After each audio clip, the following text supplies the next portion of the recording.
think it carried very well with basically the story of Apollo 13, which is people in trouble, and we certainly were in trouble. And the team that came together, actually a much larger team than they could cast characters in the movie. So Ron Howard told me he couldn't afford the cast. There was a lot of people involved in working as a team in mission control, in some cases throughout the country, involved in helping to get us back. And we had a good Hollywood ending. We did get back. One of the things I was really impressed with, and actually it was probably about 2 or 3 years ago, so it was over 40 years after the flight, I finally got around to listening to some of the inner room loops. All the public heard was the Capcom talking to the captain, talking about us back and forth.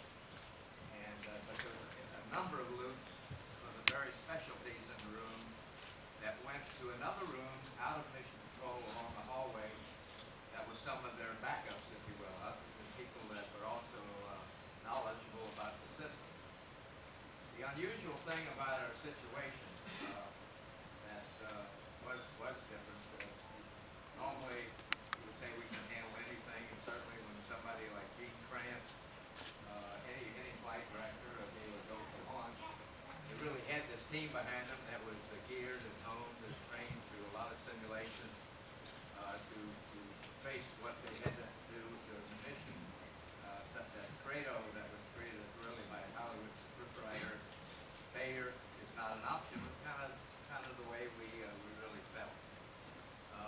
But the most things we had trained were what we call possible failures, credible failures. And we had one that was credible, but the results through all the FEMA failure and effects analysis and the design with reliability engineering said if you ever had an explosion, you were going to lose the vehicle and you'd lose the crew. So we kind of gave them a problem. We were sitting there still breathing. Normally, for any of these problems you might incur, they had set procedures. I know a lot of British air pilots are here today, and they operate with a checklist, a book, and its steps. And even though you might feel very confident and not knowledgeable about the airplane, I hope at least they still go through those steps and get ready to take off or land. And we had similar things, and even mission control did. For most of the contingencies that applied to their systems, they could reach behind them and grab a book or even several books that would help them walk through what they had to do to mitigate that problem. Well, there was no book for this set of problems we had. So they were really having to invent on the fly. And as I listen to those voices now, try to work through, and in the first case they had to do was it really was real-time conversation, was really expressed the knowledge they had in their heads about the system, the workings of the system, and they desperately were trying to isolate the leak in the second oxygen tank. If we not had that leak in the second oxygen tank, we still would have not landed, but we'd have aborted still. We'd have come home and fully powered up, and it would have been really a fairly normal mission, except the fact we did land. So they were working through things pretty desperate, shutting off reactor valves, which is to flow to some of the fuel cells. They thought we the leak might be backwards. We wanted the fuel cells that wasn't producing electricity at that. And but they finally had to give up the ghost. And you could hear I knew the people, and I could tell the inflection in their voices that they had lost the battle. They'd run out of ideas. But Glenn Lundy, the flight director at that point, they shifted right in the middle of all of this. Gene Kranz went off with his white team, and Glenn Lundy had come on with the maroon team. And he called them back to attention and said, hey, that we got to get this thing shut down, and shut down fast. Because at the point, only one fuel cell was functioning, and we were partially eating into the small entry batteries. The batteries we were going to need when we got back for entry. So anyway, just that quickly, the voice changed, and now they had another problem though. The command module, the mothership we called it, was never supposed to be shut down. Right. So there was no procedure. They couldn't reach behind them and get the book on how to shut this thing down. And they had to do it in a graceful way to assure they didn't damage something in that process. The same thing went on now, just ad-libbing with their backroom experts. They worked through a sequence that they knew would allow it to get shut off and get up shut off safely. So it was a story I'd not heard about. In fact, they took a lot of heat because, at least Sailu got, I think he talked here a while back. Saiga took a lot of heat because for 18 minutes, pretty much, he kept telling the flight he thought it was an instrumentation problem. And it really, obviously, was a real problem. And we did not accurately report things we saw out the window. We saw debris immediately. You'd see the debris outside. And it wasn't until Jim Lovell happened to see the sheen. It's not working. Can you hear me now? I'm sorry. Yeah. We've had a problem.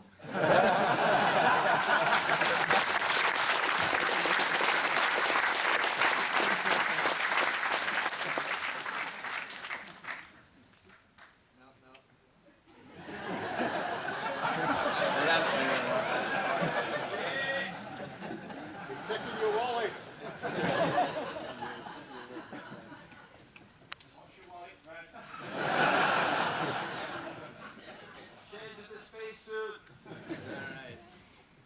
Y'all could hear me somewhat way in the back. And the acoustics ought to be pretty good in here. But at any rate, this was a story, like I said, I had not known about until I listened to those inter-room voice tapes after 40 years, probably about 2 or 3 years ago. But at any rate, we did get back, and I'd like to now, if I could, have Josh start the video.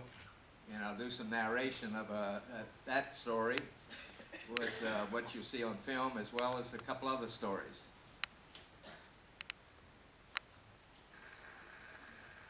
Got a countdown. This first portion is 13 minutes, and it's known as the Apollo 13 Quick Look. Saturn V was a rocket that took us to the moon. There still are 3 left. They're on display at Kennedy, at Marshall in Huntsville, Alabama, and at Johnson Space Center. This thing, if you lay it on its side, where they are on display, they're laid on the sideways. That's virtually the length of a football field. It's 365 feet plus 3 feet, I think. We suited up in a building at Kennedy called the Operations and Checkout Building. We're breathing oxygen out of those canisters, preparing ourselves, getting rid of nitrogen in our bloodstream, because the capsules, Mercury, Gemini, and Apollo all operated at 5 psi, 100% oxygen. It saved weight and structure to operate at that lower pressure. We climbed aboard this I think a converted milk wagon. NASA had painted up fancy. We had benches we sat on, and we could talk on the intercom to the suit techs as we went out to the launch pad. It's kind of eerie the day you go out there for real, because there's normally a lot of workers up and down that stack, and the day you go, you got the 2 suit techs with you, and there's 4 people waiting at the top to get you strapped in and get hatch closed and pressure checked and ready to go. I was one of those 4 people on both Apollo 8 and Apollo 11, ready in the capsule for the crew. This is a firing room. This is not mission control. This is one of the firing rooms at Kennedy Space Center that serviced all the Apollo launches. Same rooms, incidentally, newer equipment, newer people were used, some of them were used to launch the Space Shuttle through its launches. The Saturn V got cranked up, 5 engines producing 7.5 million pounds of thrust, and were held down for a little bit to assure you had stable chamber pressure in the engines, and then those hold-down arms released. And it's hard to see now, it's wiped out, but so you see it moves pretty slowly. It's if you were in a fighter airplane and had it kicked in the afterburner to take off down the runway, it'd be a bigger kick in the pants than our launch. It was very slow accelerating, mainly because the vehicle, even with 7.5 pounds push, 7.5 million, the vehicle weighed over 6 million pounds. And so it slowly went up, but it's burning tons of oxidizer and propellant every second. So it got appreciably lighter as it went up, and so the acceleration, or G's you felt, increased to about 4.5 G's. The oddest thing of it, from a standpoint of flying fighter airplanes and maneuvering, first of all, G's in fighters, at the vintage I flew, we pulled 7 G's in combat maneuvering. Today, I think 8 or 9 in most fighters. We only got to 4.5 G's on first stage. That was the max G level. So it wasn't any big deal compared to all flying airplanes a lot. It did jerk you around quite a bit because we're still not quite into the digital age. So the smoothness of the gimbaling of the engines for steerage weren't that as smooth as it would be if you did it today. And so it jerked us around a lot in the cockpit because we were way up on top of that stack. And when they gimbal, it's magnified when it gimbals way at the bottom of that thing. This scene is after we went around in Earth orbit a couple of times, and mainly to check out systems in that mothership, make sure nothing had broken during launch. And then the ground started the third stage again. The third stage engine was fired again to accelerators to escape velocity, about 25,000 miles an hour, which is headed us outbound. And that's where we are here. Jack Schweigert's taken over control, and he's going back into dock with a probe that connects to the upper hatch of the landing craft. And there's latches that can be fired when you dock that pull it tightly together and get an airtight seal. And you can open up hatches then on either side and have a tunnel you can go between the two spacecraft. And you'll see a picture of that later. That's our third stage sitting off to the side there. On this flight, for the first time, they vented it and oriented it the right way and used venting to give it a propulsive kick so it would impact the moon. And thereafter, they did that on every flight. In other words, they used the big third stage to act like a meteorite hitting the moon to get data. Because on every flight we landed, we put seismometers, so you could collect substrata data on the moon. We had a TV show that was done about 2 days out, and it was really at the end of that TV show, which was the end of the workday, that the cryos were stirred and we had the explosion. So that ended up being a real long day. I think Jack and Jim were up over about 20 hours, and I'd already gone up and tried to get a cat nap in the command module, which was turned completely off. And after about 4 hours, I came back and relieved it. Here I'm giving you a little tour. I was in the mothership, which was shut down in the previous scenes, and I'm floating down through the tunnel. One of the two most unusual things to me flying in space for the first time was being able to enjoy this zero-G effect. It's kind of euphoric. And you can play around. Here I am playing around with a camera cover, and yourself float around. You can see the people in Mission Control. Earlier you saw a lot of smiling faces. These are the real people who are under a lot of pressure.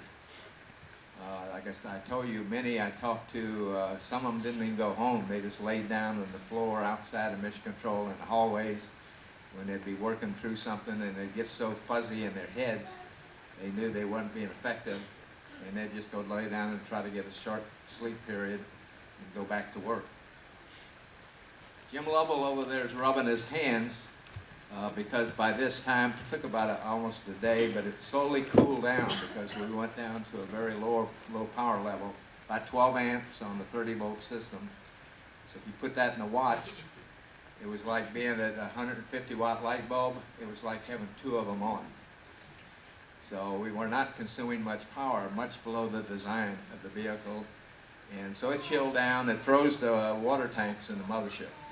In fact, the reason I can say they were still frozen after entry when they recovered it on board the carrier.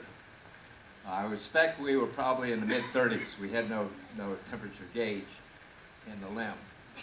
We put on 3 sets of underwear, and Jim Lovell and I had on our lunar boots, the boots we were going to wear had we gone out on the moon. This is Deke Slayton, one of the original 7, holding the canister they fabricated on the ground, again with even more people than showed on the film. In fact, they ran that again with a human subject in a chamber in Building 7 at Houston to verify that what they had put together worked before they gave us the procedure to do that. We went around the moon, and after about 2 hours past the low point on the backside, we did a maneuver that really got us in the box on our consumables. We did it. In fact, that was the largest burn we did using the descent engine on the LEM, the rocket engine, and that bought 10 hours off that return. So we were back. When I calculated at one point, Jim had asked me to, I had us running out of water. I had us in the box on electrical power. We had lots of oxygen. We had our 2 backpacks we were going to use on the moon full up, plus the emergency bottles on top of that. There's Jack Schweigert asleep in the back of the LEM. Somebody shot me asleep over on the left side of the landing craft. After it got real cold, we just all 3 stayed in the LEM. We didn't go up to what we call the ice box upstairs. That's Vance Brand, John Young on the other side you see there. See people in mission control plotting data with a graph paper and a ruler. Technology at that day, a big computer on board, both spacecraft, was about 1/10 of a megabyte. 1/10 of a megabyte. Now I didn't say gigabyte. So a lot of things were done pretty manual. That's Jim. They're holding up what I think is a package of Frankfurters, and Jack spooning out what we call wet packs, probably a thick beef stew. We couldn't heat the stuff, so we really gave up on the powdered food entirely. It really, to even be reasonable, you needed hot water. So we ate that's what they were holding, and plus we ate a lot of cookie cubes, bread cubes, and peanuts. We had a separate part of the pantry that had snacks. So, that's the California Baja you saw there as we came in entry. Very unusual in entry. We got rained on. A little light rain as we hit because the water separator in the LEM, that was the only vehicle operating, it wasn't designed to operate at the temperature we were in the LEM, much less this other ship. So water had built up in the command module. Jack and I had to wipe off the instrument panel when we went to power it up to see the instruments. Water was covered and everything, and it was behind the panels, and when we hit G's coming in, that water cascaded out on us. But we made it back, and almost, we want to call it a second miracle. If you looked at the Apollo mission report at one of the appendices, and they had a number of appendices in that report, covering entry and entry landings. We had the second most accurate splashdown of the program. Only Apollo 10 did better. We were retrieved by the Iwo Jima aircraft carrier. It had actually been, it came off a combat mission in Vietnam. So it was coming back through, and they did have trained Navy SEALs brought on board that were trained to handle the pickup, to safe the capsule. They actually open the hatch. You don't open the hatch. When they're done with their getting everything set up, they knock on the window, and they have a tool B, it was called, that could unlock the hatch and let you out. Here, people in mission control are celebrating. That's Tom Stafford, Krantz that are left. That's Charlie Duke, who was over here, and Ken Mattingly there shaking hands, who was just here, I guess, the last time. Unusually, they had no splashdown party because everybody was so tired, they went home. And so we were a crew also uniquely got to go to our own splashdown party that was held 2 weeks later.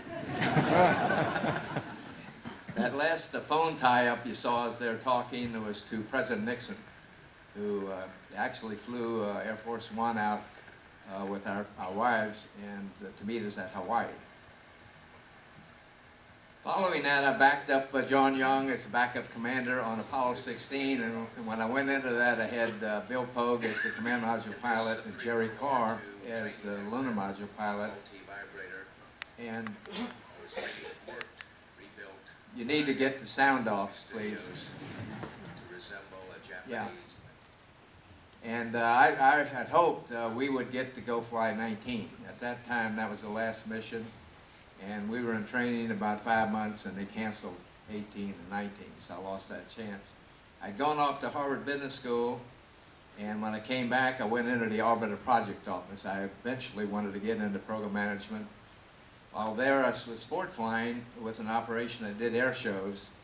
We inherited some aircraft. We got them cheap from 20th Century Fox. They had used them in making of the film Toro, Toro, Toro, attacked on Pearl Harbor. And with these aircraft, we would stage the opening act, which is virtually that, and we coupled that with a B-17 and a P-40 Tomahawk, and a little rat race and a lot of smoke and fire on the ground with explosives as the opening act. One day I was ferrying the aircraft and had an engine fail at 300 feet, and I got around to what I thought was a dirt field, which really turned out to be the start of a housing project.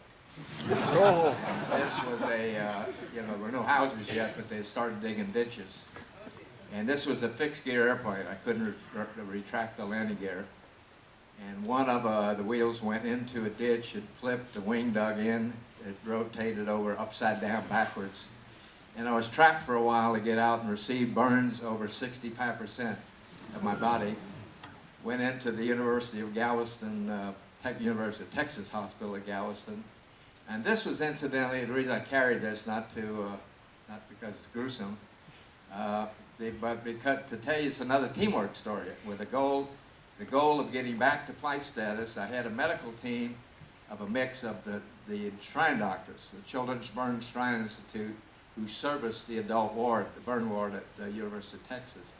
They were going to do the grafting and that kind of business. But yet my day-to-day was serviced by University of Texas staff and getting through that. I was in a hospital 3 months, and it really took 14 months with physical therapy. I had a band in one knee, one elbow, and my wrist that I had to work through to get back to flight status. We did one thing different too. We worried about, I had needed grafts all the way around my legs, and normally they'd put a pin through your ankle and hoist your legs up when they grafted to keep you from having a pressure point for about 5 days. And rather than do that, we worried about if I left a gap in the bones, I'd have problem flying with the pressure differential with the gaps that maybe left, the voids. So the suit techs actually worked up a pair of sandals with Velcro on the bottom and built a board at the end of the bed so I could just ram my feet into the Velcro, and that's the way I got away from that. But so the accident was in 1973. In 1976, I left the project office, the Orbiter Project Office where I was working, to go back to the astronaut office. I was named to command Crew 1 of 2 crews that were designated for the approach and landing test at Edwards in 1977. Gordo Fullerton and I were Crew 1, Joe Engel and Dick Truly were Crew 2. So really only 4 of us got to fly on top of the 747 in this program. There were 8 flights. Gordo and I flew 5 of the flights. Joe and Dick flew 3. This is the one flight I'll show. This was the day, the first time we were going to release it. We flew 3 flights to perfect the launch point, really, to worry about where, with the load cell data we had from the stanchions, we knew if we got to this point or separated, we'd go straight up. We wouldn't drift back into the 747 tail, which we worried about. Gordo and I climbed aboard, as you saw, before dawn. and taxied out, and we're cocked up, you saw, so we're generating lift for the 747. Very unusually, when you're in the orbiter up there, looking out any window, side windows, front windows, you cannot see the 747. So it's sort of magic, you know, it's taxiing out, it takes off, they got a magic carpet that slowly can climb up, and it got up to about 30,000 feet with us on top to set up, just flew a big rectangular pattern up from north from Edwards Air Force Base and back around to get set for the right point. Fitz Fulton was the guy flying the 747. Tom McMurtry was the other pilot. Skip Guidry and Vic Harden were the other two flight engineers. 4 people on board the 747. He pushed over, and at time Fitz would call launch ready. I'd push the button that fired the pyrotechnics, and we went, as you saw, cleanly up and away. In reality, we dropped the 747 because we were generating lift, and when we cut free, they lost that lift. So they had a tendency to go on, pitch over, go down further, and we went up and away. Quite unusual in the high desert behind Los Angeles there. We got these vortex streams off the wingtips. The air was just the right moisture that day to give that nice picture as we came up and away. Like any first flight, you don't do too much daring. We flew basically initially pushed over to get pre-launch, what we call pre-flare speed, and did a fake pull-out, if you will, to make sure I could get to 0 sync rate, and then push back over. Flew a box pattern, basically just a downwind base leg, and then on a final, we landed, the pre-flare speed was about 270 knots, and you normally started to pull out at about 2,000 feet above the ground. You waited till late to put down the landing gear because they constituted drag, so you didn't want to put them down too early and lose too much speed. You tried to maintain a little excess speed. These are called high energy approaches that were perfected during the X-15 program. So you don't have engines, so basically your excess speed is what you have to play with to really modulate and work your final landing. We worried a lot about ground effect. It's the one thing you cannot find out in a tunnel, a wind tunnel. All the other parameters you can, but when ground effect is basically how the aircraft is going to behave when you get within about 1 wing width of the ground. And we had dispersed cases we considered that would be a balloon case, where you get in it to the cushion and it balloon you up, which is not a good thing, again, because you might run out of airspeed before you get back in the ground. And the other case we call vacuum sweep, where it would tend to suck you into the ground with a harder landing. It turned out the vehicle was unnatural. It just was really, if you were set up right and scooting along pretty low, you could almost just let go of everything and it would land. It's a nice cushioning, right cushioning effect. But at any rate, if I back up now a little bit, again, Apollo to me was a very unique program. There was a lot of things that sort of aligned to allow that to happen and be properly backed through really national interest, through Congress, the administration, John F. Kennedy's declaration, to be properly supported and funded to make that program happen. Things that people considered, they studied afterwards to say, why did Apollo happen? Because obviously it hadn't happened really since. And there were several things. One was they thought, well, one of the things was the threat in the Cold War and the Soviets, and they launched Sputnik and then the Gagarin. So there was conceived a gap in technology. So this was chosen then by the right leadership. John F. Kennedy, who wanted to do something that declared what the technology capability was of the U.S. And I understand they offered a number of projects, not just Apollo. And because I don't think personally he was a space fan or had not studied astronomy, but he looked at this as the right thing to do the job in that regard of what he wanted to do to express America's capability in that sense.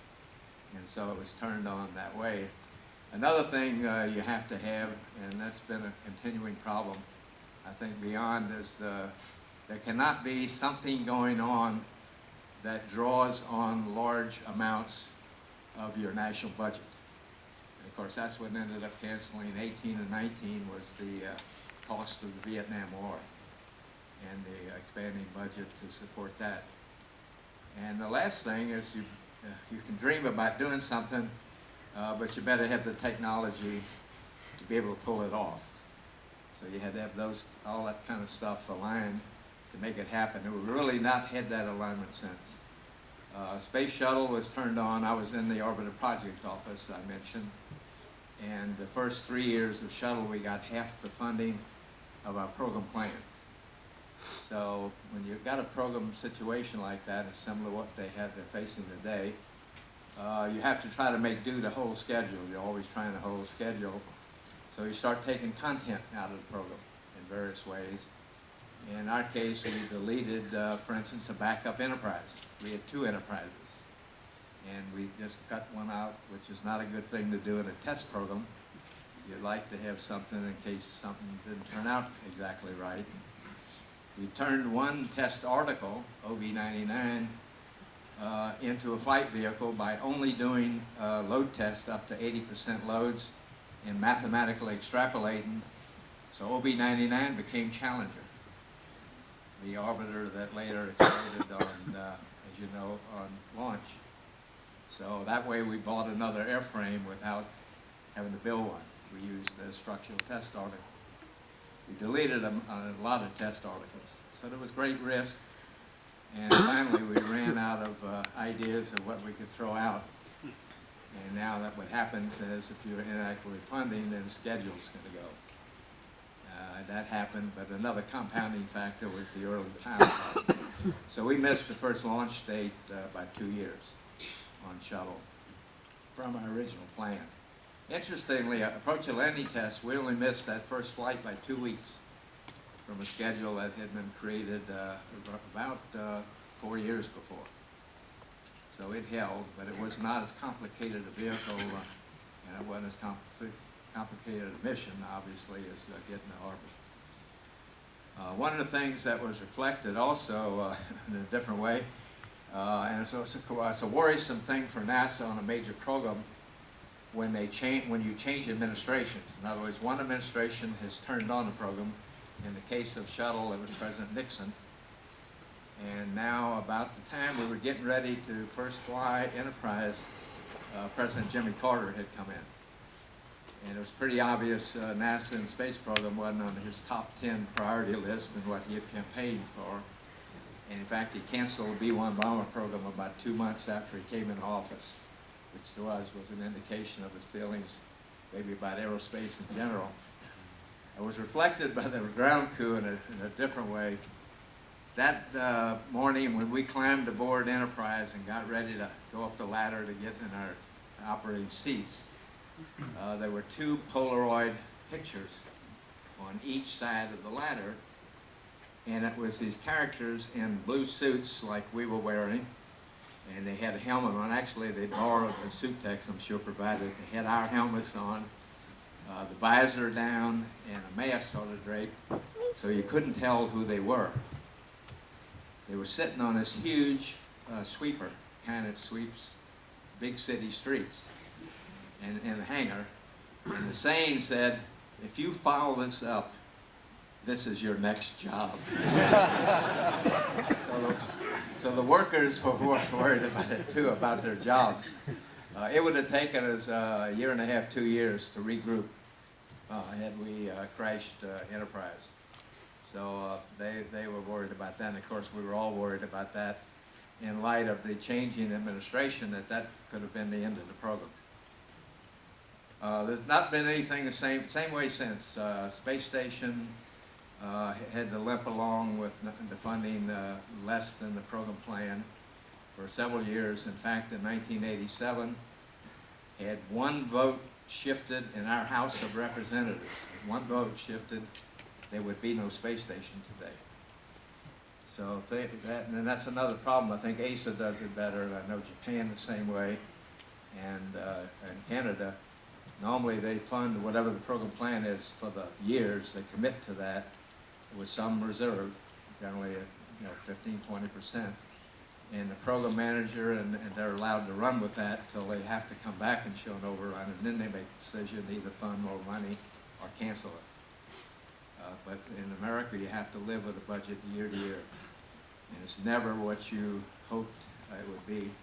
Fortunately, you have things like Artemis, where you program the work scope and critical path and all of that. And so you can juggle but every year, basically, you're creating a new program plan to keep moving.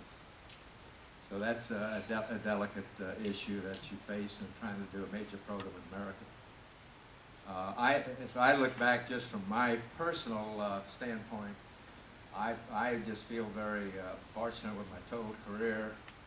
Beyond NASA in 1979, I joined the Grumman Corporation, headed space programs. I had a number of initial projects with some classified DoD programs with satellite, and under me the manufacturing of the shuttle wings for the remaining shuttles that were being built, and got to go start a service company for Grumman, a subsidiary company, and ended up when Northrop and Grumman merged after 17 years. I was running 2 subsidiary companies because I inherited the one Northrop had.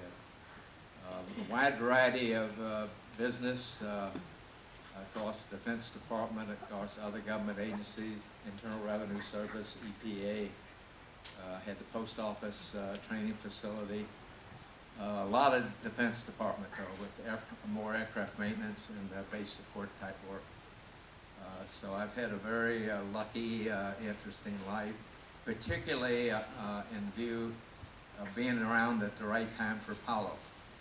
I just happened to magically, accidentally end up in a flying career. I was going to be a journalist like Kate here, writing away on her record here. I was going to be a journalist for the first 2 years of college. And the Korean War is what turned me. I decided to go into service, and ended up in the Naval Aviation Cadet Program, became a pilot, and loved flying.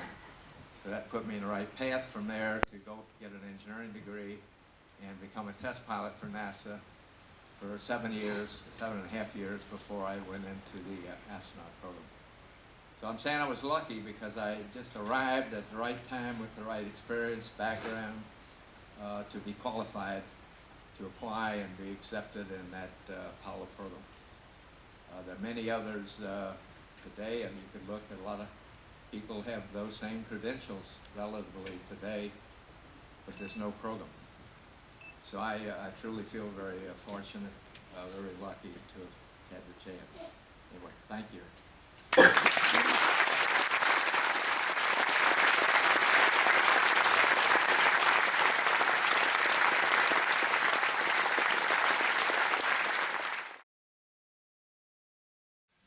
I'm talking about the pogo effect.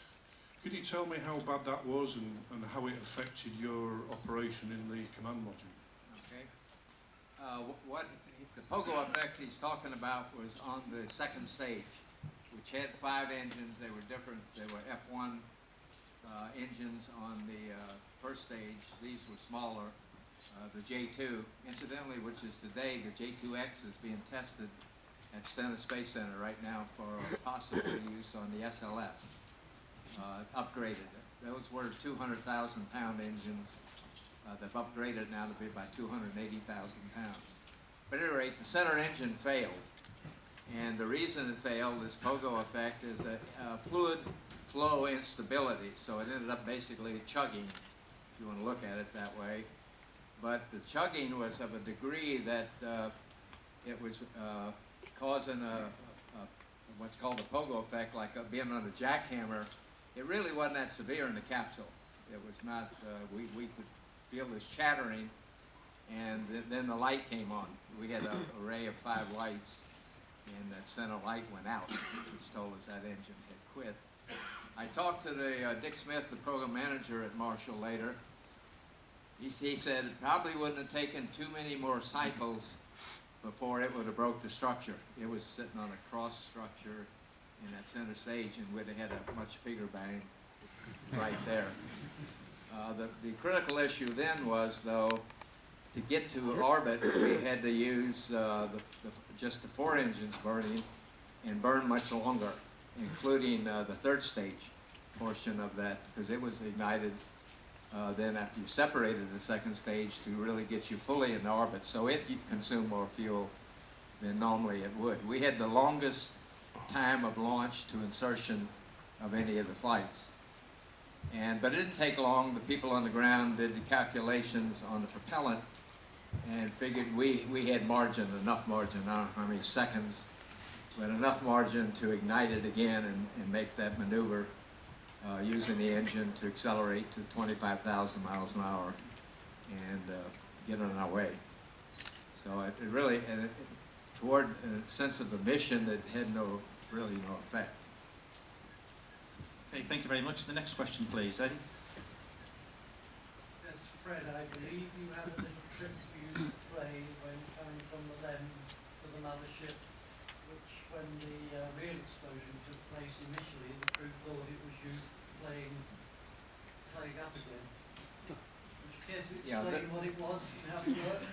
Yeah, and this was not a trick I played just doing it on my own. Through the LEM activation, or shutdown normally, where we were on a test run or something, there was a valve called the repress valve. And when you cycle that valve, it made a bang.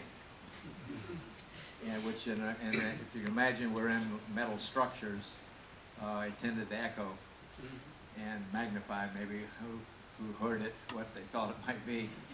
So no, Jim thought I played that trick in both the chamber test and one other test on the ground, and not informed them that I was fixing to throw the repress valve. So Jim, I think, was hoping that's what I had done again. Okay, and the next question, please. Have one down here, please. Thanks, John.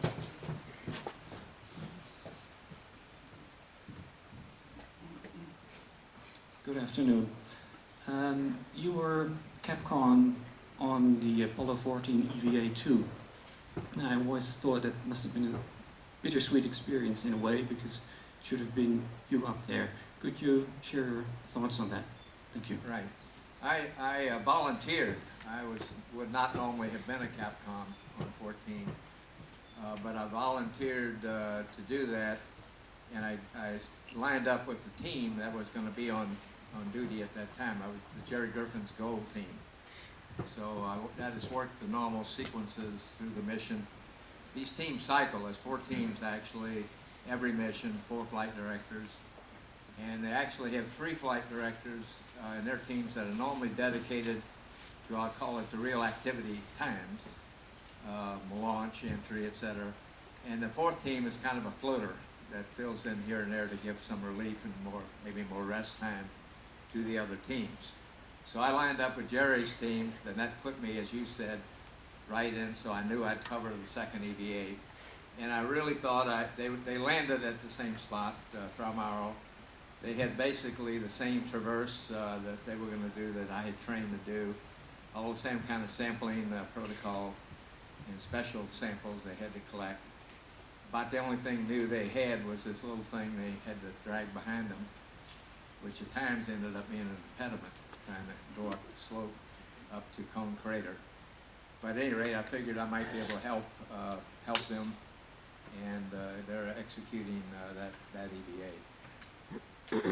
Yeah, it was bittersweet. It was bittersweet every time somebody landed, not just 14. Okay, thank you. And the next question, just next to you, please. Thanks. Thank you very much for coming, first of all. During 13, once you realized that the mission original goals were going to be scrubbed, meaning that there was going to be no landing, and once the gravity of the situation dawned on you, how did you feel? How did feeling that you were not going to be on the moon contrast with the gravity of the situation back then? I guess you're asking me what were my emotions or feelings. That's right. There was somewhat of a change as time went by, but initially at the point of the explosion, and I was still in the landing craft. We had done that TV show, and we had done a show and tell. We pulled out some equipment we knew had not been talked about in previous flights, and I was still putting away stuff we had pulled out of storage. And that happened, and by the time I drifted up pretty shortly up the tunnel and got into my right seat, which had where the problem was. I had all the electrical systems, the cryogenics, the fuel cells, and communications. And so when I looked at the meters scanned just very quickly, it was clear we had lost oxygen tank 2 because 3 meters were down in the bottom of the gauges for tank 2, which is, you wouldn't consider you that unlucky to have 3 sensors fail all at the same time. And so I knew we'd lost that tank, and without referencing mission rules, I knew that was an abort. So I was sick to my stomach, just not my stomach. I knew the show was over, we were going to come home. Now, it was not life-threatening. I thought we still had that second tank, tank 1, and it took a little time for it to manifest itself that it had some slow leak, and would eventually lose it. By that time, we got very busy with the ground and trying and giving them a lot of readings, trying some switch and system changes. They figured out, well, this may stop the leak. So we worked for that for about an hour and a half before Jim and I knew that it was all over. They'd run out of ideas, and then we went to the lunar module to power it up and left Jack alone. Mission control, I don't know if Si told that, but basically for almost 18 minutes, they didn't think it was a real problem. Thought it was instrumentation, and it was rightfully so, not from just our not reporting, but the way the warning lights came on. You have a panel called caution warning. It's probably that big. And it has lights, some are red, which are warning lights, which means that's something bad.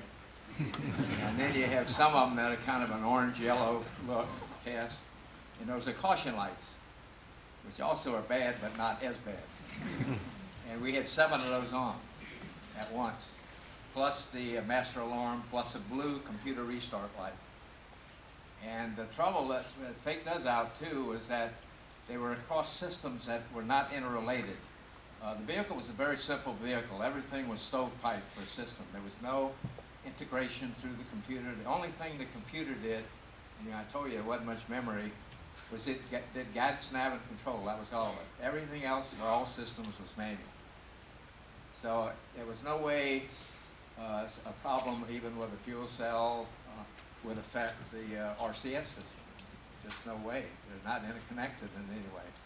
But yet we had this cascade of lights across systems that shouldn't happen at once. So that was the confusion factor, and more so for the ground, because they had not felt the big bang and the vehicle motion caused initially, and had seen the debris out the window, which we didn't report. So they, for 18 minutes, thought this was not a real problem. We were going to work around the caution warning electronics assembly. They figured it was a card, a short and a card in that box, and we'd just get around it somehow and press on with the mission. Before Jack showed up in the limb, it was over 2 hours. So again, at no time in here was it like you lost control of a car and you're about to skid off the road or something. It was a very slow evolving situation that mainly was fighting all the way to try to get to a point where you could buy some time. And eventually, of course, they ran out of time and we ended up losing the vehicle. So now it was just how to posture to live in the limb for 4 days versus the 2 days it was intended to be active. But I really felt remorse, obviously, I'd say for mostly just for missing the landing. Okay, thanks. Next question, please. Let's see.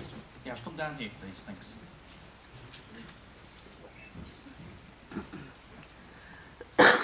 During the mission, was there any time that you thought that you weren't really going to make it? It was really all over. No, we had no discussion. What Jim did, after we did the very first use of the LEM descent engine. It wasn't too long a burn. We call, when we fire the engine, we call that a burn. And it wasn't a big burn. It was done all automated through the computer. And Jim asked me to calculate consumables, oxygen, water, electricity. And I didn't think, and Jim didn't think of LiOH cartridges that cleanse the air of CO2. We didn't think of that as a consumable, which was the most critical, as it turned out. But anyway, I calculated, did not calculate oxygen. I knew right off the bat we had more oxygen because we had tanks in the descent stage, ascent stage, plus we had 2 full backpacks, the things we're going to use when we landed on the moon, go outside. So I knew we had an abundance of oxygen for the time. At that time, it would have been a 150-something hour flight. We ended up cutting that off about 10 hours. Then the next thing that I figured, and it made it in the box, was electrical power. We had 4 batteries, 1,600 amp hours in the ascent and the descent stage, and a couple of those batteries in the ascent stage. And it made it, but it doesn't have a lot of margin, but it made it at an assumed power down that I did just looking at the books we had, and the amperage per component, figured what I need to limp along was about 18 amps, 30-volt system, and by using that consumable rate, I made it. Water I ran out of. It was primarily water for cooling. Even though we got still chilly, you had to provide something for the electronics through their cold plates.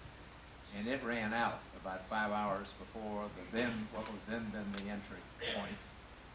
I didn't worry about that even because Apollo 11, we had the crew turn off the water valve. And we watched their LEM die. It was the only one that we left in orbit. Maybe Apollo 10 we did too, I think. Later LEMs were actually deorbited, again used to make a meteorite impact. But we turned off the water valve and we watched each component that failed in the various systems. And the first critical component failed at about 8 hours. So I figured I had a little margin on water. But it's like anything when you do that, or even fighter squadrons I was in, you got no guarantee you're going to get back on any given day. And so normally your planning there is before you fly. In fact, Jerry Carr was my designee. In the same way in squadrons, you normally had a designee. And before we launched, Jerry came to the house, and I showed him where all the papers were, insurance papers, and things he might need to get out and help the wife and family should I not make it back. And it's kind of a traditional thing. Again, you're doing a fighter squadron. You'll have a designee that you'll have to take care of you if you don't make it. And so you got no guarantee on any flight, really. Thank you very much. And the next question, please. Sorry, that's to your left, please. No, on back row, sorry.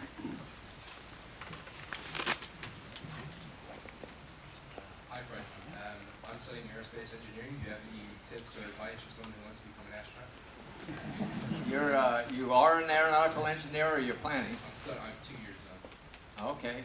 Good luck to you. I assume you would look to Rolls-Royce, or obviously you have aerospace major companies. All I can say is aerospace, the only problem with aerospace, and depending on which of the industries, is that cyclically, if it's heavy into defense, has ups and downs. And there's no way around it. Wars drive defense budgets, and peacetime takes defense budgets down. So if you were in a business that didn't have a commercial content like Rolls-Royce, you'd have to worry about what defense budgets did, because they're cyclic. Somebody said they almost follow the cycle of the locust in America. But at any rate, that's the nature of the aerospace business. But obviously, if you're well qualified, you do good in the job, you do, at least for the non-exempts, as you have to go through a RIF, we call it reduction in force, you work, normally we work through a board of actually evaluating appraisals and the person's ability and worthwhile. And you use that judgment in how you lay people off. You don't just do it on seniority. Okay, next question, please. Have on to this side. Josh, can you go to the corner, please?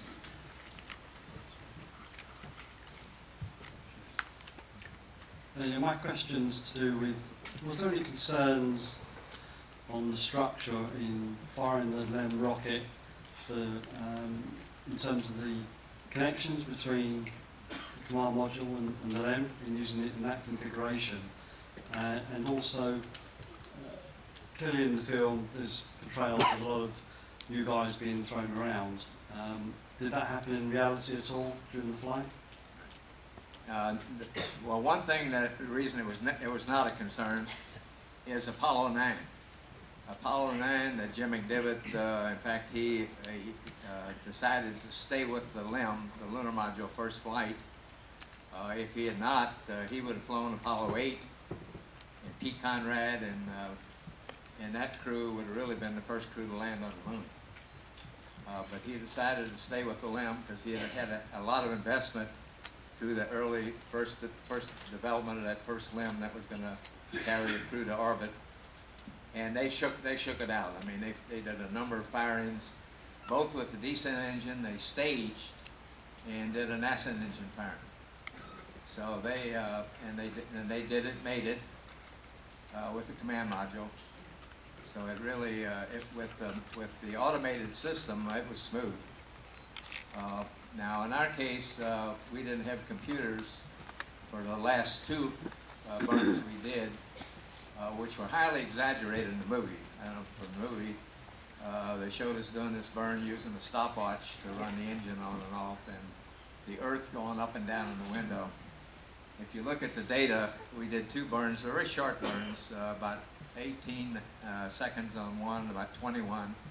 One using the descent engine, one using 4-jet RCS, the 100-pound thrusters on the LEM. And we did not deviate even 1 degree in any of 3 axes. So that was another Hollywood wanted to add a little, like we were out of control. Incidentally, Jim had roll and I had pitch. The greatest deviation, 0.9 degrees, was at Jim's axis.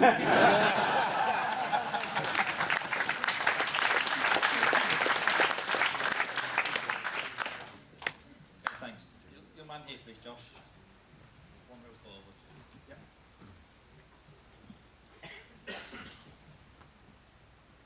Do you believe in aliens? I'm sorry. Do you believe in aliens? Have I seen an alien? No, Believe in them. Do you believe in aliens? Oh, do I believe in aliens? I believe it's possible. Have you studied any astronomy? It seems like every time we look further, Space Telescope has done what's called a deep space view. It perched it in one direction to look continually, I remember, for a long time. And they saw more and more galaxies way out there we never knew were there. So it seems like every time we find something, we look a little further, there's more out there. Each galaxy has 100+ million stars. Many stars are like our sun. So statistically, you'd have to think there's life somewhere out there. Just, you know, I put it in a different way. I say I do not have a big enough ego that I think the Creator put that all there just so I could go out at night and see a beautiful sky. I think there's got to be more to it than that. But have we seen them, or is there one? No, some people believe that they've seen them, or they've come down here and landed with flying saucers, or captured people and put them on board and questioned them, or did something. I do not believe that. Okay, thank you. We'll just go for 2 more questions. We have the first one here, please. Thanks. Mr. Haise, you mentioned the 14 movie. At one point in that movie, there was a kind of argument, fight between Jack Snyder and you. As I heard later, it's somehow a good thing. But can you tell us something the way three people in a dangerous situation live in the current situation, and what the role of mission commander Jim Lovell was? Well, first of all, it was not true. If I had not been down putting away stuff in the limb and been in my normal right seat position, I would have been the one to throw the switches to stir the cryo. There was nothing you could look at on the instrument panel that would tell you you're going to have an electric shark when you threw that switch. So no, there was never an argument. I think, you know, through the training you go through, which was a very intense 6 months, and really Jim and I, Lovell and I, had been in 2 crews before. He was the prime crew on 8, but as a backup you worked together literally every day. And then Jim Lovell and Ken were the backup on 11 for another 6-month cycle. So you're just very intimately close to the people that you have around you. The skills are pretty much spread by your training and your knowledge base. For instance, Jack couldn't apply a lot of utility in the limb because he didn't know the limb. He had never been in a limb before in his life until in flight. He hadn't even been in a landing craft on the ground. He was the command module expert.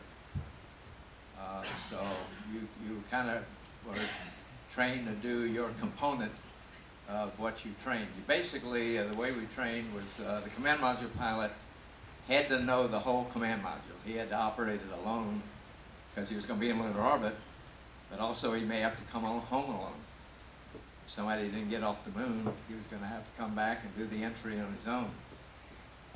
In a limb, we both knew the whole limb. For a similar reason, if one guy's had a suit pop on the surface, one guy was going to have to come home alone with the limb. So that's the way we trained and spread the breadth of what we, the knowledge we would need to cover. Okay, and the last question, please. Just come down here, Josh. Oh, it's just behind you. Fred, you talked about hearing the full mission tapes only 3 years ago, and I wondered if A, it affected the way you look back at the mission, and B, whether there was anything there that maybe didn't tie in with your memory from 40 years ago.